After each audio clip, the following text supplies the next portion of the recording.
A Rede Brasil apresenta Papo de Mãe, um programa que trata do universo da mulher mãe, seus anseios, sua história e desafios. Papo de Mãe. A apresentação, Aline Gomes, com a psicóloga Ana Cláudia. Ok, a gente está começando agora o Papo de Mãe. A partir de hoje você vai ter toda sexta-feira, já no finalzinho aqui do Tarde Sempre Mais, esse espaço para as mamães, né? Trazendo temas sobre maternidade, sobre a família. E quem vai estar com a gente é a doutora Ana Cláudia, ela que é psicóloga, é mãe, né? De 2 lindos filhos, que é o Benjamin e a Beatriz. Ela está aqui com a gente, com muita alegria, e vai trazer muitas informações importantes no Tarde Sempre Mais. A gente começa o Papo de Mãe falando da importância da presença dos pais na infância dos filhos. A paz do Senhor, irmã Ana Cláudia. Amém, Aline, é um prazer, uma alegria estar aqui com vocês, né? Estar também com os ouvintes, entrando agora na casa deles para falar de um tema que me é muito precioso, não é? A maternidade. E eu acredito que seja na vida de toda mãe. Bom, o tema que nós nos propomos hoje é a importância da presença dos pais na infância dos filhos. E nós sabemos, Aline, que nós vivemos num mundo que nos põe múltiplas facetas, né? Especialmente para nós que somos mulheres. Há uma diversidade de cobranças, de espaços, de coisas que se cobra que a mulher preencha na sociedade. E eu gosto muito porque a Bíblia, o apóstolo Paulo, ele põe 2 principais missões para a mulher que é mãe, que tem uma família, que são as missões que Deus conta conosco para desempenhá-las. São o papel de amar o esposo e amar os filhos, né? Mas como amar sem tempo? Como amar quando não há presença? Como amar quando as prioridades são outras? Né? Porque às vezes a gente prioriza no discurso, mas é difícil, de fato, priorizar na prática. E hoje nós nos deparamos com uma forma de não priorizar que na literatura, de forma geral, na literatura especializada, se chama terceirização dos filhos. O que é isso? É quando os pais agem como se fossem meros patrões que delegam a função de cuidar, de proteger, de amar, de instruir os filhos a terceiros, não é? Nós sabemos que cuidar de crianças é uma atividade que requer muitas vezes alguma mão de ajuda, da avó, da tia, de alguém que lhe ajude. Mas o papel dos pais na infância dos filhos, não só da mãe, mas do pai também, é prioritário. Por quê? Porque é nessa idade que vão se alicerçar as bases para o caráter, é onde vai se desenvolver a personalidade da criança. E aí você me pergunta, o que é personalidade? Não é? A personalidade é aquele conjunto de características que vai guiar nossa forma de agir frente à vida. Então, tudo isso vai se estruturar na infância da criança. Você pode pensar, mas eu tenho um bebezinho de meses, de colo, eu acho que não tem nada acontecendo aí, ele não sabe nem falar, ainda fica paradinho no berço. Mas é aí onde se formam os primeiros vínculos, as primeiras formas de afeto. Vão se formar aí uma coisa que a gente chama de padrão de relação. O que é isso? A criança, no início da vida, ela vai formar a sua forma de reagir frente ao outro. É aí onde começam a surgir as primeiras ansiedades, os primeiros problemas de desenvolvimento. Então, é primordial que os pais acompanhem este momento na vida dos filhos. Pois é, inclusive a gente tem percebido um aumento de crianças com depressão. Isso está ligado também a essa terceirização que os pais estão fazendo? Sim. Você veja, alguns anos atrás, aliás, anos não, algumas décadas atrás, a Associação Americana de Psiquiatria, que é um dos meios de estudo de saúde mental mais respeitados do mundo, não tinha no seu quadro de doenças a depressão infantil. Se você vai para o início da psicologia, não se ouvia falar nisso. Hoje você tem a identificação não só de crianças depressivas, além de crianças anoréxicas. Existe um documentário, por exemplo, Anoréxica aos 8 anos, né? Que é de uma criança anoréxica aos 8 anos de idade. Veja você a gravidade da situação. né?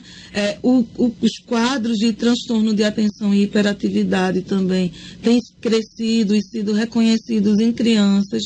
E muitas vezes, obviamente, não é a única causa, mas a ausência dos pais, como esse esteio de afeto, de amor, de carinho, de valorização do desenvolvimento, do que a criança faz, está presente nesse tipo de doença, de patologia de saúde mental que começa a surgir. Né? Então, é importante. Hoje, veja você, se fala de quantidade versus qualidade. Você já deve ter ouvido falar disso, né? Então, que é importante a qualidade da presença dos pais e não a quantidade. Mas será que a qualidade sem quantidade...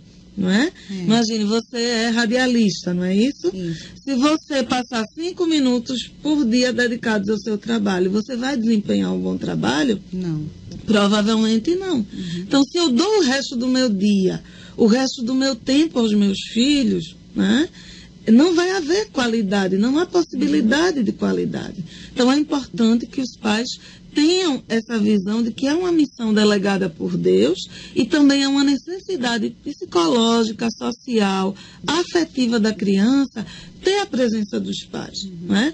E a presença com qualidade. Porque não adianta estar presente olhando as redes sociais. Aquelas mães que passam assim o dia todo fora, aí chega em casa, passa 10 minutos com o filho e acredita que ali já foi suficiente, porque né? brincou, porque fez uma coisa. E muitas vezes nós recebemos pais para aconselhar, para conversar em diferentes contextos da vida. E o que é que a gente vê? A falta de tempo, né? De tempo de qualidade. Porque tudo na vida é um processo, não é verdade? Então, é importante que esse processo, ele conte com o tempo. Né? E às vezes é o contrário, a mãe até está em casa, mas está na novela, está nas redes sociais, TV, né? E está lá na TV, exatamente. Tem um livrinho infantil que eu indicaria aos pais e não aos filhos, que se chama Agora Não, Bernardo. Né? E o autor fala de um menininho que ele vai para o pai e diz, papai, né? Chama o pai diz, agora não, Bernardo. Né? E as figuras mostram o pai lá pregando prego na parede, vai para a mãe, agora não, Bernardo. E aí Bernardo diz, tem um monstro no quintal, e a mãe, agora não, Bernardo. O monstro devora Bernardo. É claro que é uma história né, criada, um conto infantil. O monstro devora Bernardo e depois o monstro chega. Aí a mãe diz, Bernardo, coloquei o seu almoço na frente da televisão. E não era Bernardo, era um monstro. E até o fim da história, os pais falam com o monstro morde o pai diz, Bernardo, pare de me morder, agora não. E não percebe que não é Bernardo, que é um monstro. Né? O autor dessa história infantil, ele quis retratar justamente esse tipo de coisa, que às vezes você está ali fisicamente, mas não está no ânimo, não está no coração, né? O seu coração está longe. E a Bíblia diz, onde estiver o teu tesouro, aí estará o teu coração. Então, é importante que nós estejamos com os nossos filhos de fato. Né? Afaste um pouquinho o celular, saia das redes sociais, desligue a televisão, role no chão, converse, escute, veja o desenho novo que seu filho fez, discipline, instrua. Então, essa é a presença com quantidade e com qualidade. É verdade. Doutora, a gente tem visto muitas mães, como a gente falou aqui, que deixam com a babá eletrônica, né? Aí deixa com a avó deixa a criança o dia todo na frente da TV ou no computador. Quais são os danos que pode causar para essa criança que passa, digamos assim, 5 horas por dia na frente do computador ou na televisão? Você já viu como as crianças hoje em dia não sabem se comunicar? Não é? Não estou falando de timidez, inclusive que eu tenho um filho tímido. Meu filho mais velho, ele é bastante introspectivo, né? Então ele prefere estar pensando nas coisas dele do que batendo muito papo. E a gente tenta forçar esse tipo de atitude. Mas é uma coisa geral. As crianças não sabem se comunicar, não sabem falar, não sabem expressar o que sentem, não sabem repetir uma história. Por quê?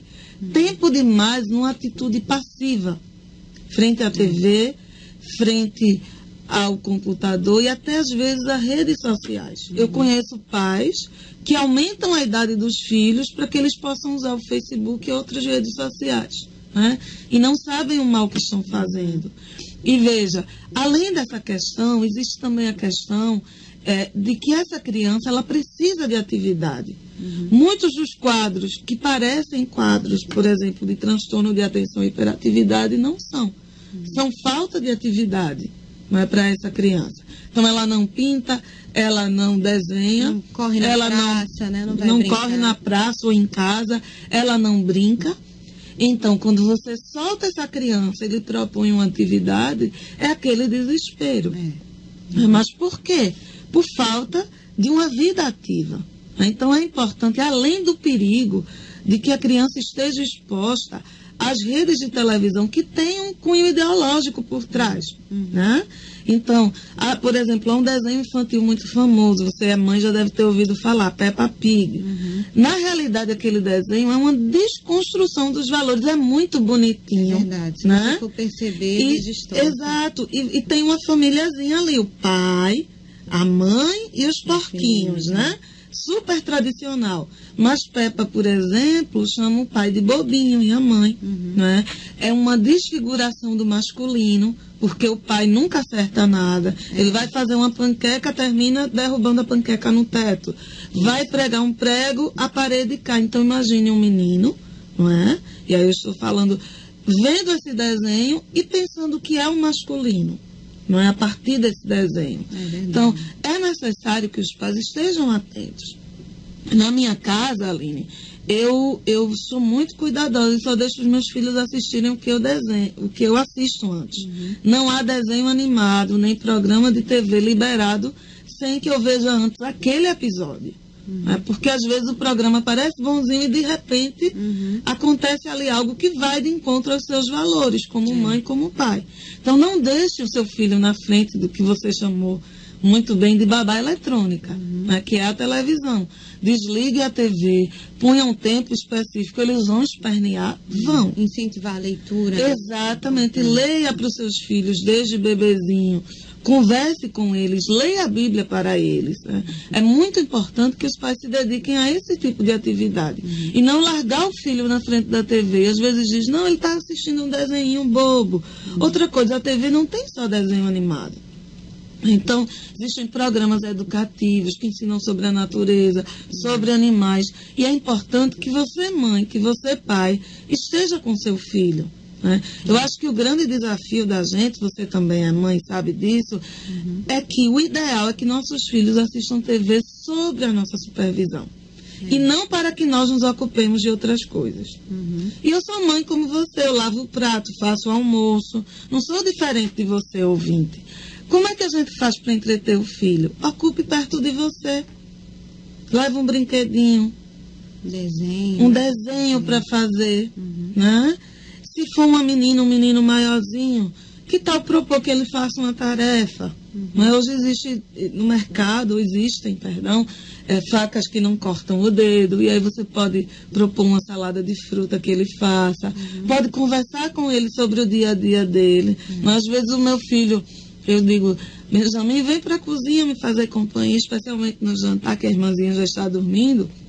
Eu estou ali fazendo jantar e ele, ai mãe, mas eu queria assistir isso. Eu digo, mas eu quero sua companhia, não deixa a mamãe sozinha. E aí às vezes ele fala, ai mãe, você também, senta ali, mas é ali que a gente vai conversar. É ali que ele vai se interessar pelos vegetais e me perguntar, o que é isso que você está botando na minha sopa? E aí eu digo, olha, é pimentão, que é bom para isso, que ajuda mais fácil para eles provarem, né? Pois é, 2 vezes para experimentar, né? Então, assim, é fácil, não é? Você vai ter que correr, vai ter que ter cuidado com uma coisa que está no forno ali para ninguém se queimar, né? Mas muitas vezes o nosso cuidado é esse. Eu sei que às vezes a mãe quer um momento de concentração, né? Mas o seu principal chamado é para amar os seus filhos e o seu marido. Então, tendo isso em mente, cuide deles. Pois é, esse foi o tema de hoje, né? Eu tenho certeza que edificou muitas vidas. E eu quero lembrar, né, que a doutora Ana, ela tem um blog, inclusive que eu estou sempre lá olhando as matérias que são muito, muito importantes, que é a Mamãe Está em Casa. não é isso? Uhum. Você pode também estar aí vendo as matérias que ela coloca também sobre a alimentação, a maternidade, textos bíblicos importantíssimos para você que é mãe. Agradeço sua participação por hoje e sexta-feira tem mais aqui no Tarde Sempre Mais, a gente começando hoje esse quadro super abençoado que é o Papo de Mãe. Até a próxima semana e deixe suas considerações. Amém. Eu queria agradecer a oportunidade, mas gostaria também de convidar você, mamãe, a dar uma passadinha lá no blog. É uma coisa que eu faço com muito carinho, com muito amor. Posso deixar o endereço, Aline? Com certeza. www.amamãeestaemcasa, tudo junto, .blogspot.com.br. Então, além desse encontro semanal, você pode ter esse encontro conosco lá no blog. Agradeço demais a oportunidade e espero que juntos possamos aprender, porque eu estou também nessa jornada de aprender a ser mãe. Amém. Papo de Mãe, um programa que trata do universo da mulher mãe, seus anseios, sua história e desafios. Papo de Mãe.